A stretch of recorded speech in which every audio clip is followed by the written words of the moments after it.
এই যে এই ডাঁটা শাক আমি আজকের ননদের বাসা থেকে নিজের বাসায় চলে আসলাম, তাই ননদের বাসা থেকে কি কি নিয়ে আসলাম সেগুলোই আজকের আপনাদের দেখাবো। এই হলো ডাঁটা শাক।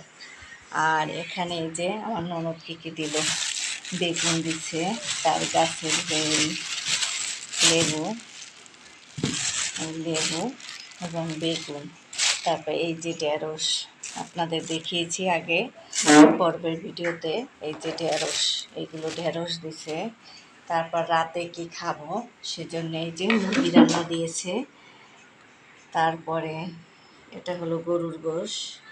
এটা এই যে কচুর শাক, আজকের আমি কচুর শাক তুলছিলাম, সেই রান্না করেছিলাম সেটা। এই যে ইলিশ মাছ দিয়ে কচুর রান্না করছিলাম, কচুর ডাল। আর এটা হলো মুরগি রান্না, তাই দিয়ে দিয়েছে রাতের বেলা কি খাবো সেই জন্য। তারপর আবার আমি বাসায় এসে দেখি এই যে এই মেহমান নিয়ে আসছি, যে আমাদের যে ড্রাইভার, ওকে আবার সেমাই রান্না করে তারপর খাওয়াইলাম ঈদের দিন, ঈদের সময় তো তাই।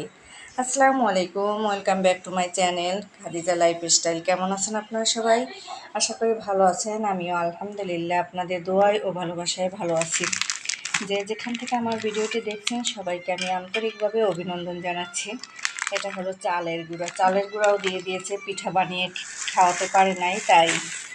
তারপর এই যে এইগুলো হলো সেই পিঠার মতো, এগুলো রান্না করে, আপনাদের এটা রান্না আমি দেখাবো। তারপর এখানে আমি এই যে নারিকেল নিয়ে আসছি, নারিকেল আমার বাসায় ছিল, বাসায় এসে তারপর ভাঙছি এই নারিকেল।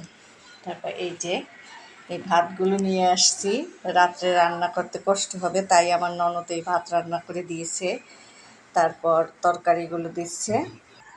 আর এই যে এখানে দেখতে পাচ্ছেন কচুরলতির কথা আমি একটু বলছিলাম, যে কচুরলতি আছে তার বাসায়, যে কাজের বুয়া তাকে বলছিলাম ফুফু কচুরলতি পাওয়া যায় এখানে, সে আমাকে এতগুলো কচুরলতি তুলে এনে দিছে। আমার আবার সবাইকে দিয়ে খেতে হবে। তাছাড়া আর এই যে লাল কচুগুলো খুব ভালো, এগুলো আবার আমি গোড়া সহ তুলে নিয়ে আসছি, আমার ছাদ বাগানে লাগাবো। এই যে কি মোটা মোটা একটা কচুরলতি। আপনারা কে কে কচুরলতি পছন্দ করেন জানিয়ে দিবেন। এই যে কচুরলতিগুলো অনেক লম্বা লম্বা, আর আসলে খেতেও মনে হয় ভালো হবে, রৌদ্রের জায়গা। আরও আমি কি নিয়ে আসছি দেখেন, এই যে এই কলা, এই কলাও আমার ননদ দিয়েছে, অনেক কিছু আমার ননদ দিছে।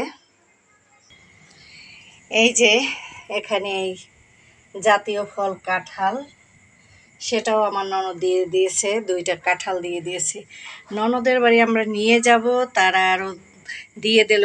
আমরাও নিয়ে গেছি অনেক আম কাঁঠাল নিয়ে গেছি, অনেক কিছু নিয়ে গেছিলাম, নারিকেল। আর তারাও আমাদের আবার সেই রকম দিয়ে দিয়েছে। এরকম ননদ কয়জন আর ভাগ্যে জোটে বলেন তো? এই যে দেখেন এই ড্রাম ভর্তি আতপ চাল দিয়ে দিয়েছে, এগুলো দিয়ে পিঠা বানাতে বলছে। এখন আর রাতে কোনো কষ্ট করতে হবে না, এই খাবারগুলো বসে বসে খাবো। এই যে গোশ দিয়ে দিয়েছে, গরুর গোশ। তার ভাই আবার ফার্মের মুরগি খায় না, ভাই যেটা ফার্মের মুরগি খায় সেই জন্য ফার্মের মুরগি রান্না করে, তাই দিল ব্রয়লার মুরগি। আর ভাইয়ের জন্য দিয়েছে গরুর গোশ। এই যে কচুর শাক, চালের গুঁড়া, তারপর এই যে সেমাই। আর এই পিঠাটা আপনাদের একটু আমি দেখাই। এই পিঠাটা এই যে এটা একজনে তাকে গিফট করেছে, সেখান থেকে সে দিয়েছে এই পিঠাটা। এগুলো আপনারা কে কে পছন্দ করেন? এটা নাকি দুধ দিয়ে রান্না করতে হয় সেই পিঠার মতো। আপনারা কে কে খেয়েছেন একটু আমাকে জানিয়ে দেবেন। এই যে আরও দিয়েছে এই পিঠাগুলো, এই যে ঝিলিমিলি পিঠা, সে এই অনলাইনে অর্ডার করেছে, সেই একটা কৌটো করে দিয়েছে, ভেঙে যাবে সেই জন্য। অনেক কিছু ননদ দিয়েছে, এরকম ননদ কয়জন আর ভাগ্যে জোটে। অনেক কিছু পেয়েছি। আপনারা সবাই ভালো থাকবেন, সুস্থ থাকবেন, নিজের প্রতি খেয়াল রাখবেন। আর আমার ভিডিওটি কেমন লাগলো আপনাদের কাছে সেটা কমেন্ট করে যাবেন, ভালো লাগলে একটু শেয়ার করে দিবেন। সবাই ভালো থাকুন, সুস্থ থাকুন। আল্লাহ হাফেজ।